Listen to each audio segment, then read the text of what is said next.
નમસ્કાર વિદ્યાર્થી મિત્રો, કેમ છો બધા? આશા રાખું છું કે આપ સર્વે સ્વસ્થ હશો તેમજ કુશળ હશો. આજના વિડીયો લેક્ચરમાં આપણે ચેપ્ટર નંબર 5 12th બાયોલોજીનો જે લાસ્ટ એક્ઝામ્સમાં પૂછાયેલા MCQ અને નીટ માટે મહત્ત્વના હોય તેવા MCQનો આપણે અભ્યાસ આજના લેક્ચરમાં કરવાનો છે. તો કેટલાક MCQ છે એની PDF મેં બનાવેલી છે અને આપણે એ MCQમાં જે PDFમાં MCQ છે તેને આપણે સમજવાનો પ્રયત્ન કરીશું. ઓકે, તો જોવા અમુક સિલેક્ટેડ MCQ જ છે, કેમ કે તેમાં ઘણા બધા MCQ આપેલા છે. તેમાંથી માત્ર અમુક જ MCQ છે તે વર્તમાન આપણો જે સિલેબસ છે NCERTનો તેને અનુરૂપ છે. તો અન્ય MCQ ન કરતાં આપણે જે NCERTને લગતા અને એના કોન્સેપ્ટ NCERTમાં છે તે જ MCQ ઉપર ફોકસ કરવાનો પ્રયત્ન કરીશું. તો 36 નંબરનો MCQ કંઈક આવો તમને કહે છે: સંલગ્નતાના અભ્યાસ માટે નીચેના પૈકી શું યોગ્ય છે? હવે તમને ખબર હોવી જોઈએ કે સંલગ્નતા અને પુનઃસંયોજન એનો સૌપ્રથમ વખત અભ્યાસ અથવા તો સંલગ્નતા વિશેની માહિતી એ TH મોર્ગને આપેલી છે, મતલબ કે થોમસ હન્ટ મોર્ગને આપેલી છે. તમને વારંવાર ક્લાસમાં કીધેલું છે કે તમે TH મોર્ગનની હિસ્ટ્રી તપાસો, એટલે કે થોમસ H મોર્ગનનો તમે ઇતિહાસ તપાસો. તો એણે એક જ મહત્ત્વનું કામ કર્યું. એને શું કર્યું હતું કે મેન્ડલે જે પણ કાંઈ એક્સપેરિમેન્ટ્સ કર્યા હતા, મેન્ડલે જે પણ કાંઈ પ્રયોગો કરેલા હતા તે પ્રયોગો એને ફરીથી કર્યા અને એને એવું સાબિત કરી બતાવ્યું કે આ જગ્યાએ મેન્ડલ ખોટા છે. મેન્ડલ જ્યાં પોતાના નિયમ આપે છે, પોતાના પ્રાયોગિક આન્સર્સ આપે છે, મતલબ કે પોતાના જે પણ કાંઈ રેશિયો મતલબ કે પરિણામ આપે છે, તો એ પરિણામને મોર્ગન ખોટો સાબિત કરવાની પ્રયત્ન કરે છે. હવે તમને ખ્યાલ હોય તો ખરેખર સંલગ્નતા અને પુનઃસંયોજન એવો કોન્સેપ્ટ એ મોર્ગનને પણ દ્વિસંકરણના પ્રયોગમાં જ સમજાણો હતો. પણ મેન્ડલે દ્વિસંકરણનો પ્રયોગ છે તે વટાણાના પ્લાન્ટમાં કરેલો હતો. જ્યારે મોર્ગને શું કર્યું હતું તો કે મોર્ગને છે એ સેમ એક્સપેરિમેન્ટ, સેમ મેથડ, પણ ઓર્ગેનિઝમ એને બદલી નાખ્યો, મતલબ કે સજીવ એને બદલી નાખ્યો અને તેને ત્યાં લીધું છે ફળમાખી, ડ્રોસોફિલા મેલેનોગેસ્ટર. બરાબર? એટલે એમાં તમે જોશો તો પિતૃ તરીકે તમે શુદ્ધ સંકરિત બે જનીન અને શુદ્ધ સામે આવશે તો કે શુદ્ધ સંકરિત બે જનીન, પણ આ બાજુ પ્રભાવી અને સામેની બાજુ પ્રચ્છન્ન. એટલે તમે જોઈ શકો છો કે અહીંયા જે કેપિટલ એ, કેપિટલ બી એ શુદ્ધ સંકરિત પરંતુ પ્રભાવી જનીન છે અને સામે પણ શુદ્ધ સંકરિત, મતલબ કે તમે જેને ટ્રુ બ્રીડર કહી શકો છો, પણ એ પ્રચ્છન્ન છે. જે રીતે યાદ કરો તમારી NCERTના એક્ઝામ્પલ મુજબ અહીંયા કેપિટલ વાય, સામે સ્મોલ આર, સ્મોલ વાય અને small Y. That's why B will be the right answer. ચલો નેક્સ્ટ MCQ નંબર 37 તમને કંઈક આવું કહી જાય છે: ઓ રુધિર જૂથ ધરાવતા બાળકોમાં પિતૃઓનું બ્લડ ગ્રુપ કયું હોઈ શકે નહીં? બરાબર? હવે તમને એમ કહે છે કે પિતૃઓનું બ્લડ ગ્રુપ કયું ન હોઈ શકે. એટલે તમને પહેલાં તો એ ખબર હોવી જોઈએ કે બ્લડ ગ્રુપ O છે એનો મતલબ એવું થાય કે O એ ફિનોટાઈપ છે. ફિનોટાઈપ મતલબ કે બ્લડ ગ્રુપ O છે એ સ્વરૂપ પ્રકાર છે, નહીં કે જનીન પ્રકાર. એનો જીનોટાઈપ એટલે કે જનીન પ્રકાર છે એ સ્મોલ આઈ છે. હવે સમજો કે જનીન પ્રકાર સ્મોલ આઈ છે, એનો મતલબ એમ કે આ સ્મોલ આઈમાંથી એક સ્મોલ આઈ છે ને એ માતા તરફથી મળેલો છે અને બીજો સ્મોલ આઈ છે ને તે પિતા તરફથી મળેલો છે. એ વાત સાચી છે. એનો મતલબ એવો થઈ જાય, જો તમે ગણતરી ન કરો ને તમારે સીધો આન્સર મેળવવો હોય તો તમને હું ટેકનિક સમજાવું છું. બાકી તમારે ખરેખર કન્વેન્શનલ મેથડ શું છે તો કે તમે આ ચારેય પેરેન્ટ્સ લઈ ચારેયનો ક્રોસ કરો અને ચારેયના તમે એના F1 રિઝલ્ટ તપાસો.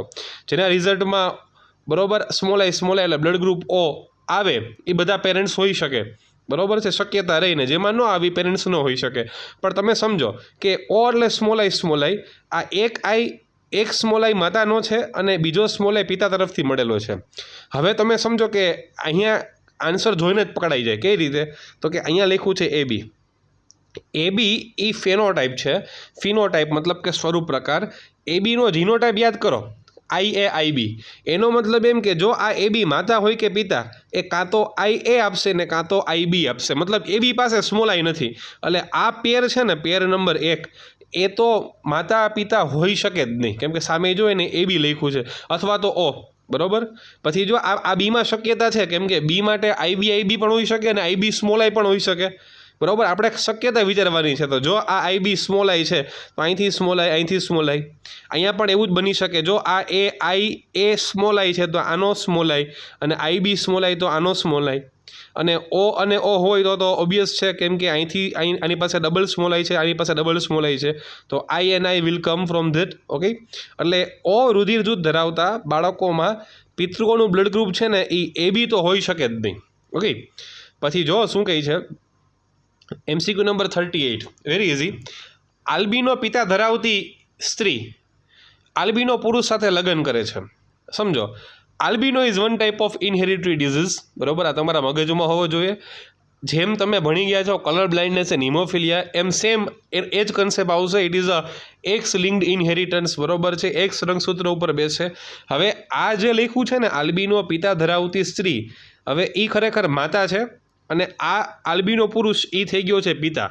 એટલે આલ્બિનો પિતા ધરાવતી સ્ત્રી, જે સ્ત્રીનો પિતા આલ્બિનો રોગ ધરાવતો હોય, તો એ સ્ત્રી ભલે તમને સામાન્ય હોય, સામાન્ય પણ વાહક, યાદ કરો, સામાન્ય પણ વાહક, 3 જીનોટાઈપ આપણે શીખ્યા હતા. એટલે એ સ્ત્રી છે વાહક, એનો ક્રોસ તમે કરો તો કે રોગગ્રસ્ત પુરુષ એટલે આલ્બિનો કન્ટેનિંગ મેલ સાથે, તો સેમ તમે પ્રોસિજરથી જાઓ. હિમોફિલિયા કલર બ્લાઇન્ડનેસમાં આપણે ગયા હતા, તો 1:1 તમને એમાં રેશિયો મળે સંતતિમાં, બરોબર છે. એટલે 50% પ્રોજેની છે તે નોર્મલ, અને 50% છે તે તમને ઇફેક્ટેડ પ્રોજેની મળશે. પછી MCQ નંબર 39, જો આ પણ બહુ મહત્વનું MCQ. વાય ક્રોમોઝોમ ઉપર આવેલ જનીનને ખાલી જગ્યા કહેવાય. હવે તમારી NCERTમાં માત્ર ને માત્ર એક્સ લિંક્ડ ઇનહેરિટન્સ જ આપેલું છે. મતલબ કે તમે જો કલર બ્લાઇન્ડનેસ અથવા હિમોફિલિયા, તો એ બધાના જનીન એક રંગસૂત્ર ઉપર બેસે છે. પછી તમને આવું ક્લાસમાં ઘણી વખત એક્ઝામ્પલ આપેલું છે કે વાય ક્રોમોઝોમ ઉપર ઘણા જનીન બેસતા હોય. For example, excessive hair on the ear of pinna in human, મનુષ્યના પુરુષમાં કાન ઉપર જોવા મળતા, એટલે કે બાહ્યકર્ણ ઉપર જોવા મળતા વાળ. તો આજે બાહ્યકર્ણ ઉપર વાળ, ફોર એક્ઝામ્પલ આપણે ક્લાસમાં વારંવાર તમને કહો છો કે લાલુ પ્રસાદ યાદવ તમે જોઈ લ્યો, એને કાન ઉપર વાળ છે. તો આવું જે કેરેક્ટર છે ને એ માત્ર તમને મેલમાં જોવા મળશે, પુરુષમાં જોવા મળશે, કેમ કે એ જનીન વાયમાં બેસે છે, એ જનીન વાય ક્રોમોઝોમ પર બેસે છે. એટલે એ જનીન છે તે વાય ટુ વાય. હવે એ પુરુષની પુત્રી હોય તો પુત્રીમાં તો XX ક્રોમોઝોમ હોય, વાય ક્રોમોઝોમ હોય જ નહીં, બરોબર. પણ એક વર્ડ છે યાદ તમે રાખવો પડશે. It is known as a holandric gene. The gene which will sit on a Y chromosome is known as a holandric gene, બરોબર. એટલે યાદ રાખજો, વાય ક્રોમોઝોમ ઉપર આવેલ જનીન એને તમે હોલેન્ડ્રિક જનીન કહી શકો. વિકૃત જીન ન કહી શકો, દૈહિક જનીનો પણ ન કહી શકો, બરોબર, કેમ કે એ તો ઓટોઝોમ્સ છે. લિંગ સંકલિત જનીનમાં બંને આવી જાય ને, એક્સ અને વાય. ઓકે, એક્સ અને વાય ક્રોમોઝોમ ઉપર હોય તે, પણ માત્ર અહીંયા વાયનું પૂછ્યું છે. That's why the answer will be the holandric gene. Okay, now see the next one. આ 2016માં જ નીટમાં પૂછાઈ ગયેલો, બરોબર, ક્વેશ્ચન છે, વેરી ઇઝી. તમારી પાસે કોલમ 1માં આપેલ શબ્દને કોલમ 2માં આપેલ વર્ણન સાથે યોગ્ય રીતે જોડો અને સાચો વિકલ્પ પસંદ કરો. જુઓ, હવે તમને આની PDF મેં ઓલરેડી ગ્રુપમાં મૂકી દીધી છે, બરોબર. એટલે તમે જો કદાચ એનો તમે સ્ટડી કરો અથવા પ્રિન્ટ આઉટ કઢાવ્યું હોય તો પણ તમે એને પ્રિન્ટ આઉટ કઢાવીને સ્ટડી કરી શકો, બરોબર, એ હેતુથી. હવે 4 વર્ડ છે. પ્રભાવી છે, સહપ્રભાવિતા છે, ડોમિનન્સી છે, કોડોમિનન્સી છે, પ્લિયોટ્રોફી છે, અને પોલીજેનેટિક ઇનહેરિટન્સ, બરોબર, તમે જેને બહુજનિક વારસો પણ કહી શકો છો. સામે you have the 4 options. Okay, in column number 2. ઘણા જનીનો એક જ લક્ષણોનું સંચાલન કરે. જો શું લખ્યું છે સમજો શબ્દ. ઘણા બધા જનીન, કે લક્ષણ કેવો તો કે એક જ. પછી વિષમયુગ્મી સજીવોમાં ફક્ત એક જ જનીન તેની જાતે પ્રદર્શિત થાય. વિષમયુગ્મી સજીવ, બરોબર છે. એટલે વિષમયુગ્મી એટલે કેપિટલ T સ્મોલ t તમારે યાદ રાખવાનું છે. પછી જો ત્રીજું શું કહે છે, વિષમયુગ્મી સજીવોમાં બંને કારકો પૂર્ણ રીતે તેમની જાતે ઓટોમેટિક પ્રદર્શિત થઈ જાય, બરોબર. વિષમયુગ્મી એટલે કેપિટલ T સ્મોલ t ની વાત કરે છે. ઓપ્શન નંબર 4 એવું કહે છે, એક જ જનીન દ્વારા ઘણા બધા લક્ષણોની અભિવ્યક્તિ થાય. હવે સમજો, આનો કોન્સેપ્ટ છે એ ઓલરેડી આપણે NCERTમાં ભણી ગયા છે, ખાલી એને બધું ભેગું કરી દીધું. હવે આ તમને સમજાવું છું. જો આ પ્રભાવીમાં બીજો ઓપ્શન કઈ રીતે સાચો પડે. વિષમયુગ્મી સજીવોમાં ફક્ત એક જ જનીન તેની જાતે ઓટોમેટિક પ્રદર્શિત થાય. વિષમયુગ્મી એટલે ફરજિયાત 2 જનીન હોવા જોઈએ, બે અલીલ્સ હોવા જોઈએ. જેમ કે વિષમયુગ્મી કન્ડિશન કોને કહેવાય? કેપિટલ ટીને તમે વિષમયુગ્મી ના કહી શકો, એ સમયુગ્મી છે. સ્મોલ ટીને પણ તમે વિષમયુગ્મી ના કહી શકો, કેમ કે તે સમયુગ્મી છે. વિષમયુગ્મી કન્ડિશન મતલબ એક પ્રભાવી અને બીજો પ્રચ્છન્ન, એને જ વિષમયુગ્મી કન્ડિશન કહેવાય. યાદ રાખજો, જ્યારે વિષમયુગ્મી કન્ડિશન ક્રિએટ થાય ત્યારે જ પ્રભુતાનો નિયમ એટલે કે પ્રભાવિતાનો નિયમ લાગુ પડે. કેમ કે ત્યારે જ જોવાનું છે કે જે ડોમિનેન્ટ હશે એ પ્રદર્શિત થાય અને રિસેસિવ એટલે કે પ્રચ્છન્ન હશે પ્રદર્શિત નહીં થાય, અભિવ્યક્ત નહીં થાય. That's why the answer will બી 2. પ્રભાવીમાં બીજો આન્સર કઈ છે? જોવો, સહપ્રભાવિતા. વાક્યરચના સમજો પરફેક્ટ. વિષમયુગ્મી કન્ડિશનમાં, ઓકે, વિષમયુગ્મી કન્ડિશનમાં સજીવમાં બંને કારકો પૂર્ણ રીતે તેમની જાતે પ્રદર્શિત થઈ જાય. જેમ કે એક્ઝામ્પલ છે, યાદ કરો, બ્લડ ગ્રુપ AB. IA અને IB દ્વિકીય સજીવોમાં આવો એક જીનોટાઈપ છે, IA અને IB. હવે ખરેખર તો કાં IA પ્રદર્શિત થવું જોઈએ કાં IB પ્રદર્શિત થવું જોઈએ. જો IA પ્રદર્શિત થાય તો બ્લડ ગ્રુપ A આવે. જો IB પ્રદર્શિત થાય તો blood group will be what? Then blood group will be B. But in this case તો both alleles, okay, IA and IB બે પ્રદર્શિત થશે અને બે બનાવશે બ્લડ ગ્રુપ AB. એટલા માટે સહપ્રભાવિતામાં તમે ઓપ્શન નંબર 3 લખી શકો. પ્લિયોટ્રોફી, જો લખ્યું છે કૌંસમાં એક જ જનીન દ્વારા અનેક લક્ષણોની અભિવ્યક્તિ, સામે એ જ લખ્યું છે એક જ જનીન દ્વારા અનેક લક્ષણોની અભિવ્યક્તિ, એક જ જીન છે એ ઘણા બધા કેરેક્ટરને કંટ્રોલ કરે. જેમ કે તમે સમજો, આમાં જ એનું એક્ઝામ્પલ પણ શું થાય તો કે પ્લિયોટ્રોફીનું એક્ઝામ્પલ પણ આપણે ભણી ગયા છે. કોઈ એક પર્ટિક્યુલર જીન છે. પ્લિયોટ્રોફીનો એક્ઝામ્પલમાં તમારા બુક મુજબ ફિનાઇલકીટોન્યુરિયા છે. જો કોઈ પણ એક જીન છે વિકૃત થઈ જાય તો ઘણી બધી અલગ અલગ પ્રકારની અસર કરી શકે છે. Phenylketonuria is the example of the metabolic disorder, બરોબર, જન્મજાત ચયાપચયની ખામીથી થતો રોગ છે. હવે જો પોલિજેનિક ઇનહેરિટન્સ એટલે પોલિજેનિક આનુવંશિકતા અથવા તો બહુજનીનિક વારસો, એમાં શું કહે છે સમજો વાક્યરચના. આમાં શું હતું 4 નંબરમાં? એક જનીન દ્વારા ઘણા બધા લક્ષણ. ઓલામાં ઊંધું કરી નાખો. ઘણા બધા જનીન દ્વારા એક જ લક્ષણ. ઘણા બધા જનીન એટલે આમ બોલી જાઉં કે ભાઈ બ્લડ ગ્રુપમાં તમે જુઓ તો બ્લડ ગ્રુપ એક કેરેક્ટર થઈ ગયું. પણ IA સ્મોલ I હોય તો પણ બ્લડ ગ્રુપ A, IA હોય તો પણ blood group A, IB small I હોય તો પણ બ્લડ ગ્રુપ B અને IB હોય તો પણ બ્લડ ગ્રુપ B. એટલે એક જ લક્ષણનું સંચાલન અથવા એક જ લક્ષણનું નિયંત્રણ ઘણા બધા જીન કરે છે. Okay, that's why it is known as polygenic inheritance. Again other example સમજો.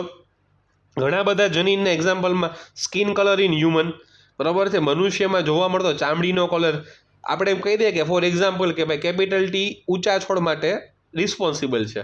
પણ જો યાદ કરો કે ચામડીના કલર માટે તો જનીન A પણ કામ કરે, જનીન B પણ કામ કરે અને જનીન C પણ કામ કરે. એટલે A, B અને C એવા 3 અલગ અલગ જનીન જો એક જ કેરેક્ટર મતલબ કે સ્કિન કલર ઓફ હ્યુમનના ચામડીના કલર માટે બરોબર છે કામ કરશે તો તમે કહી શકો છો it is known as a polygenic inheritance, એટલે કે બહુજનીનિક વારસો. બરોબર, એટલે આ રીતના ક્વેશ્ચન પૂછાવાની શક્યતા વધારે. Okay, now see next one is what? Next one કંઈક આવું કહે છે કે નીચેનામાંથી સાચા વિધાન કયા છે એ તમારે ગોતવાના છે. આ પણ નીટ 2016ના ફેઝ 1માં આવેલો ક્વેશ્ચન છે. હિમોફિલિયા એ લિંગ સંકલિત પ્રચ્છન્ન રોગ છે. હવે તમે સમજો શબ્દ લિંગ સંકલિત મતલબ કે શું? તો કે લિંગ સંકલિત મતલબ કે એનો હિમોફિલિયાનો જનીન શું છે તો કે H. For example small h is a gene. હવે small h will sit on X chromosome. આ સ્મોલ h છે ને તે X રંગસૂત્ર ઉપર બેસવાનું છે. X રંગસૂત્ર કેવું થઈ ગયું? લિંગ સંકલિત રંગસૂત્ર. પાછો પ્રભાવી નથી, જો H કેપિટલ નથી, H કેવો છે? સ્મોલ છે. એટલે હિમોફિલિયા લિંગ સંકલિત પ્રચ્છન્ન રોગ છે. ટેક્સ્ટ બુકમાં બેઠી લીટી લખેલી જ છે. તમને ક્લાસરૂમમાં પણ કીધેલું છે કે તમારે આ લીટી ગોખવાની નથી, તમે એને સમજો. ડાઉન સિન્ડ્રોમ એ એન્યુપ્લોઇડીના કારણે થાય છે. 100% ટ્રુ, બરોબર છે. યાદ કરો કે ટ્રાઇસોમી 21મી જોડમાં, બરોબર છે, it is the reason for the Down syndrome. એ પણ સાચું છે. હવે શું કહે છે થર્ડ સ્ટેટમેન્ટ? ફિનાઇલકીટોન્યુરિયા એ દૈહિક રંગસૂત્રીય પ્રચ્છન્ન જનીનની ખામી છે.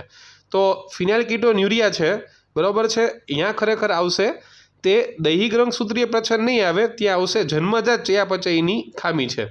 પણ તમે સમજો, જન્મજાત ચયાપચયની ખામી છે એ સાચું, પણ ફિનાઇલકીટોન્યુરિયા છે એ લિંગ સંકલિત રોગ નથી, એના જીન્સ છે તે ઓટોઝોમ્સ ઉપર આવેલા છે. ઓટોઝોમ્સ મતલબ કે તમે કહી શકો છો કે દૈહિક રંગસૂત્ર છે, બરાબર. એટલા માટે 3 વિલ બી ધ રાઈટ. હવે ફોર્થ શું કહી છે? Sickle cell anaemia. એક્સ સંકલિત પ્રચ્છન્ન જનીનની ખામી છે, બરાબર છે. હવે સમજો એને શું લખ્યું છે અહીંયા કે સિકલ સેલ એનિમિયા છે એ એક્સ સંકલિત પ્રચ્છન્ન, એટલે સિકલ સેલ એનિમિયા છે એ એક્સ ક્રોમોઝોમ સાથે કનેક્ટેડ નથી. યાદ કરો, સિકલ સેલ એનિમિયામાં it is example of a point mutation, બરાબર છે. અહીંયા ખાલી એક જ નાઇટ્રોજન બેઝ બદલવાથી આખો mRNA બદલી જાય છે, બરાબર છે. જેના કારણે આખો જેનેટિક કોડ પણ બદલી જાય છે અને અલગ પ્રકારનો એમિનો એસિડ આવી જાય છે. અને તેમાં આ ડિઝીઝમાં તમને ખ્યાલ છે કે નોર્મલ RBCS છે તે સિકલ શેપ્ડ, સિકલ એટલે કે દાંતરડા આકારના થઈ જાય છે. So fourth is a wrong, બરોબર. So that's why C is the right answer. 1, 2 and 3 these sentences are the right. Okay, next MCQ number 95 તમને શું કહે છે? મેન્ડલે કરેલા અભ્યાસ અથવા તો મેન્ડલે કરેલા વટાણાના છોડનું કયું લક્ષણ પ્રચ્છન્ન હતું? આમાં પણ તમને જે રીતે ટેબલ પાકું કરવાનું કીધું છે, બરાબર. એ ટેબલમાં ટોટલ 7 કેરેક્ટર છે. 7 કેરેક્ટરની 2 અભિવ્યક્તિ, એટલે 14 અભિવ્યક્તિ છે. 14 અભિવ્યક્તિમાંથી 7 પ્રભાવી અભિવ્યક્તિ ડોમિનન્ટ ટ્રેટ અને 7 પ્રચ્છન્ન અભિવ્યક્તિ મતલબ કે રિસેસિવ ટ્રેટ છે, બરાબર. ટેબલમાં વેરી મચ ક્લિયર્ડ છે, બરાબર. A, B અને C એ ડોમિનન્ટ ટ્રેટ હશે અને લીલા રંગના બીજ, બરાબર છે, એ રિસેસિવ હોઈ શકે, બરાબર છે. સિંગનો લીલો રંગ, બીજનો ગોળ આકાર, કક્ષકલિકામાં પુષ્પનું સ્થાન, that's all are the dominant traits. And સીડના કલરની વાત તમે કરો, બરાબર છે, તો સીડનો કલર ગ્રીન એ રિસેસિવ છે, બરાબર. સીડનો કલર ગ્રીન એ રિસેસિવ છે.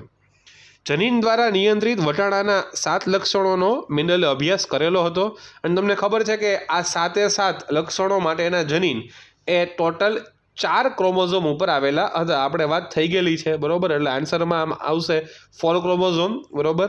A, B, C અને D આન્સર, સાચો આન્સર છે 4 chromosome. Okay, now see this MCQ. એમાં લખ્યું છે XXXX એટલે 4 વખત X આવી કોઈ માદાનો જીનોટાઈપ હોય, તેમાં 12 બોડીની સંખ્યા કેટલી હોઈ શકે? જો પહેલાં તમને 12 બોડીનો કોન્સેપ્ટ શું છે એ તમને કહી દઉં. 12 બોડી છે ને, સમજો એ હંમેશા ને હંમેશા ફિમેલમાં જોવા મળશે. It is only found in female. યાદ રાખવું કે it is not found in male. 12 બોડીની સંખ્યા કેટલી હોય? જો હું આમ બોલું છું, ટોટલ X રંગસૂત્રની સંખ્યા, બરાબર. ટોટલ X રંગસૂત્રની સંખ્યા -1. જો તમારે 12 બોડીની સંખ્યા જાણવી હોય તો 12 બોડીની સંખ્યા આ રીતે નક્કી કરી શકાશે. ટોટલ X રંગસૂત્રની સંખ્યા -1. હવે અહીંયા 4 X ક્રોમોઝોમ છે, એમાંથી તમે 1 બાદ કરી નાખો તો 12 બોડીની સંખ્યા કેટલી થશે? તો કે 3, બરાબર છે. આ નવી NCERTમાં 12 બોડીનો કોન્સેપ્ટ નથી, પણ જે જૂનો સેમેસ્ટરવાળો કોર્સ હતો, બરાબર છે, બાયોલોજીનો, તેમાં 12 બોડીનો કોન્સેપ્ટ એમ આપેલો હતો. પણ વેરી ઇઝી, તમને 12 બોડી પૂછાય તો તમારે ખાલી યાદ રાખી લેવાનું છે કે 12 બોડીની મદદથી તમે ફિમેલ છે, બરાબર છે, એનું લિંગ પણ નક્કી કરી શકો. તમને ખબર હોય ઘણી વખત છે એ ગર્ભ જળ કસોટી કરતા હોય છે કે બાળક છે તે મેલ આવશે કે ફિમેલ, એમાં પણ 12 બોડીનો ઉપયોગ કરીને જ નક્કી કરવામાં આવતું હોય છે જનરલી. એટલે યાદ રાખો કે number of X chromosome -1. Okay, what about the next? વિકૃતિ સામાન્ય રીતે ખાલી જગ્યા ઉત્પન્ન કરે છે. જો મ્યુટેશન છે ને, મ્યુટેશન એ કોઈ પણ સંજોગોમાં ડોમિનન્ટ ટ્રેટમાં ન હોય. કેમ કે તમે સમજો, જ્યારે 2 પ્રચ્છન્ન જનીન ભેગા થઈ જાય તો જ ભવિષ્યમાં વિકૃતિ આવશે. એટલે યાદ રાખજો કે લિથલ જીન, બહુજનીનિક જીન, પ્રચ્છન્ન જીન, પ્રભાવી જનીન એ ન હોય. વિકૃતિ મતલબ કે મ્યુટેશન, બરાબર, એ હંમેશા ને હંમેશા રિસેસિવ જીનમાં જ હોય. જો એ ડોમિનન્ટ જીનમાં આવી જાય તો ફટાફટ બીજી તમને જનરેશનમાં તમને મ્યુટેશન જોવા મળે. મ્યુટેશન લાંબા ગાળાની પ્રોસેસ છે, બરાબર છે. 15, 20, 25, 30, 40, 500, 600 કે 1000 પેઢી પછી પણ મ્યુટેશન જોવા મળે. અને મ્યુટેશન એ બહુ ખૂબ જ ટાઈમ કન્ઝ્યુમિંગ પ્રોસેસ છે, કેમ કે mutation will sit only in a recessive gene, બરાબર. એટલે આમાં recessive gene is the right answer. ચાલો નેક્સ્ટ શું કહે છે? AA, capital B, small b, capital C, small c આવું જનીન બંધારણ ધરાવતી વિષમયુગ્મી વનસ્પતિમાં કેટલા ગેમેટ પ્રોડ્યુસ થાય? હવે તમે સમજો, તમને પહેલાં એ ખબર પડી જવી જોઈએ કે આમાં 3 પેર આવ્યા છે, એટલે આ ટ્રિપ્લોઇડ ઓર્ગેનિઝમ છે. એટલે આનો ગેમેટ છે ને, આનો ગેમેટ એ ટ્રિપ્લોઇડ થશે। જો સમજો હું શું બોલું છું, એને 3 જનીન આપ્યા છે એટલે તમારે ગેમેટમાં ટ્રિપ્લોઇડ, બરાબર, તમે આમ જોડ બનાવી નાખો કે એ વાળી જોડ, બી વાળી જોડ અને સી વાળી જોડ। એટલે તમારે શું કરવાનું, પહેલાં એક એમાંથી લેવાનું, એક બીમાંથી લેવાનું, એક સીમાંથી લેવાનું। હવે તમને ફાયદો શું થશે ખબર છે? જો એ વાળી જોડમાં છે ને બે એ કેપિટલ છે, એટલે તમારે શું કરવાનું કે આ જોડમાંથી ખાલી એક જ પ્રતિનિધિ બહાર આવશે, એ છે એ મુક્ત વિશ્લેષણનો નિયમ। પછી બીજી જોડમાં કેપિટલ બી સ્મોલ બી, મુક્ત વિશ્લેષણ, કેપિટલ બી અને સ્મોલ બી બે એકબીજાથી મુક્ત રીતે વિશ્લેષિત થાય। એટલે અહીંથી બે શક્યતા છે, કાં કેપિટલ બી આવે ને કાં સ્મોલ બી આવે। એ જ નિયમ જોડ નંબર 3માં લાગુ પડશે, એટલે કાં કેપિટલ સી અને કાં સ્મોલ સી। જોવો એને ઓપ્શન નંબર એમાં બતાવ્યું છે અહીંયા કે capital A, capital B, capital C, option પહેલો।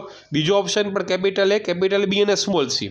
ત્રીજા ઓપ્શનમાં કેપિટલ એ અને સ્મોલ બી અને સ્મોલ સી, ચોથા option capital A, small B અને કેપિટલ સી। આવા 4 પોસિબિલિટીઝ હોય, બરાબર। વેરી મચ ઇઝી, તમને એ ખબર હોવી જોઈએ કે આમાં તમારે ટ્રિપ્લોઇડ લેવાનું છે। જો તમે ડિપ્લોઇડ લઈ લો તો આન્સર નહીં મળે। ચલો, દ્વિકીય સજીવોમાં વ્યતિકરણ શેના માટે જોવા મળે છે? વ્યતિકરણની વાત જોવા મળે છે, બરાબર છે, કેમ કે તમને ખબર છે કે વ્યતિકરણ છે એ પાછું કોષ ડિવિઝન એટલે કે સેલ ડિવિઝનનો કોન્સેપ્ટ થઈ જાય છે। કેમ કે જો એમાં આન્સર લખ્યો છે કે પ્રભાવિતા, સંલગ્નતા, વિશ્લેષણ કે પુનઃસંયોજન, તો વ્યતિકરણ માટે જવાબદાર છે પુનઃસંયોજન। કેમ કે સમજો, સંલગ્નતા એટલે શું છે કે જેટલી જનીન એકબીજાથી નજીક, બરાબર, એટલી એની કપાવાની શક્યતા ઓછી થઈ જાય છે। પણ પુનઃસંયોજન એટલે કે શું, જેટલા જનીન દૂર એટલી એની કપાવાની એટલે કે દૂર થવાની શક્યતા વધી જાય છે। ચલો, નેક્સ્ટ ક્વેશ્ચન કહે છે કે જો આ વેરી ઇઝી, જ્યારે એક જનીન એક કરતાં વધુ કેરેક્ટર ઉપર અસર કરે તો તમે જનીનને પ્લિયોટ્રોપિક જીન કહી શકો અને એ અસરને પ્લિયોટ્રોપિઝમ કહી શકો। વેરી સિમ્પલ, બરાબર, આમાં કોઈ આર્ગ્યુમેન્ટ કરવાની નથી, બરાબર। એટલે આમાં આન્સર આવશે પ્લિયોટ્રોફી। ભ્રૂણની જાતિ ઉલ્વગ્રહના પ્રવાહીના એટલે કે એમનિયોટિક ફ્લુઇડ કહેવાય। ઉલ્વગ્રહને એમનિયોટિક ફ્લુઇડના કોષોના ખાલી જગ્યાના અભ્યાસ દ્વારા જાણી શકાય। 12 બોડીઝ, દૈહિક રંગસૂત્ર, કાઇનેટોકોર અને સ્વસ્તિક ચોકડી। તો 12 બોડીઝ આવશે, યાદ કરો ફિમેલમાં તમને કીધું હતું you can determine the number of 12 bodies, બરાબર, અથવા 12 બોડીઝ છે તે ઓનલી ફિમેલમાં જ જોવા મળશે, બરાબર। આ ઉપરાંત તમે કેરિયોટાઇપ બનાવીને પણ કરી શકો કે જો XY મળે તો મેલ છે અને XX મળે તો ફિમેલ ઓર્ગેનિઝમ છે, એને એમનિયો સેન્ટેન્સીસ તમે કહી શકો તે પ્રોસેસને। ઓકે, MCQ નંબર 54 તમને શું કહે છે? માણસના નરમાં જનીનિક ઓળખ ખાલી જગ્યા દ્વારા નક્કી થાય છે। મતલબ કે આ નર છે, મેલ છે એવું તમારે જાણવું હોય then you have to check the pair number 23. If in a pair number 23 2 chromosomes are there, chromosome X and chromosome Y, then this particular individual will be the male. જો ક્રોમોઝોમ એક્સ અને Y 23મી જોડમાં હશે એટલે જો નંબરની વાત કરો તો 45 number x હોવું જોઈએ અને 46 નંબર કયો હોવું જોઈએ તો કે વાય હોવું જોઈએ, તો જ એ મેલ હશે, બરાબર છે। એટલે તમારે મેલપણાના જનીનની ઓળખ છે એ લિંગી રંગસૂત્રમાં સેક્સ ક્રોમોઝોમમાં જ તમને મળશે। નેક્સ્ટ વન ઇઝ એસ્ચેરેશિયા કોલાઈમાં આવેલું આનુવંશિક દ્રવ્ય। ઓકે, એસ્ચેરેશિયા કોલાઈની વાત કરે છે, means we are talking about the bacterial cell, we are not talking about the viral cell, બરાબર છે। તો એમાં પણ જે ડીએનએ આવેલું છે તે બેવડું સૂત્રીય ડીએનએ હશે, બરાબર છે, એટલે એમાં પણ કંઈ નવો કોન્સેપ્ટ નથી। Okay, now see next one and last page of this lecture, polytene chromosome, polytene રંગસૂત્ર સૌપ્રથમ શેમાંથી ગોતવામાં આવેલા હતા? આ કોન્સેપ્ટ પણ તમને કરાવેલો છે। નોર્મલ ક્રોમોઝોમ અને જાયન્ટ ક્રોમોઝોમ, બરાબર છે। જાયન્ટ ક્રોમોઝોમમાં તમને ભણાવેલું છે કે પોલિટીન ક્રોમોઝોમ, આ પોલિટીન ક્રોમોઝોમ છે તે નોર્મલ ક્રોમોઝોમ કરતાં 2000 ગણું મોટું હોઈ શકે, કે જેની શોધ યાદ કરો આપણે લખાવેલું છે EG બાલ્બીની નામના સાયન્ટિસ્ટે કરેલી છે, એને ક્રોમોઝોમલ પફ ઓર બાલ્બિયાની રિંગ ઓબ્ઝર્વ કરી હતી।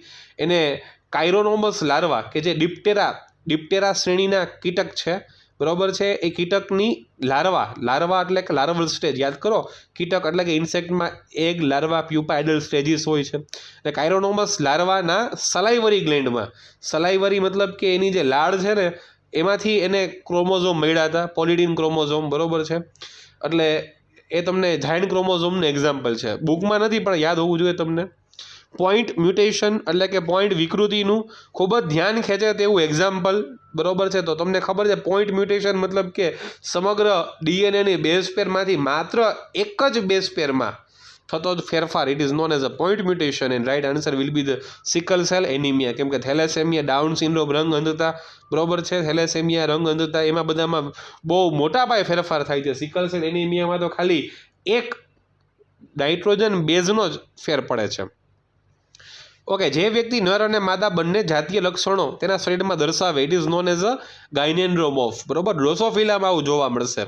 આ પણ નવા એનસીઆરટીમાં નથી ગાયનેન્ડ્રોમોર્ફ્સનો કોન્સેપ્ટ, પણ જૂના સિલેબસની બુકમાં ગાયનેન્ડ્રોમોર્ફનો કોન્સેપ્ટ છે. એટલે યાદ રાખવું કે gynandromorphs it is a one type of condition in which a particular individual shows the characteristic of both 50% of its body having the male character and remaining 50% having the characters of female organism. 50% અડધું body મેલ જેવું, અડધું body female જેવું. તો આ કન્ડિશનને તમે કહી શકો ગાયનેન્ડ્રોમોર્ફ્સ. Okay, next MCQ શું કહે છે? કારકો તેમની વિષમયુગ્મી સ્થિતિમાં સ્વતંત્ર અસરો ઉત્પન્ન કરે છે તે સ્થિતિને શું કહે છે? પણ એને આમાંથી ઓપ્શન કપાઈ ગયા છે એટલે આપણે એ નથી કરતા. એટલે આજના લેક્ચરમાં આપણે આટલા બધા એમસીક્યુ છે ચેપ્ટર નંબર 5ના જોયા. બરાબર. So today's lecture is completed. I hope that you are getting this concept very much easily. Thank you very much.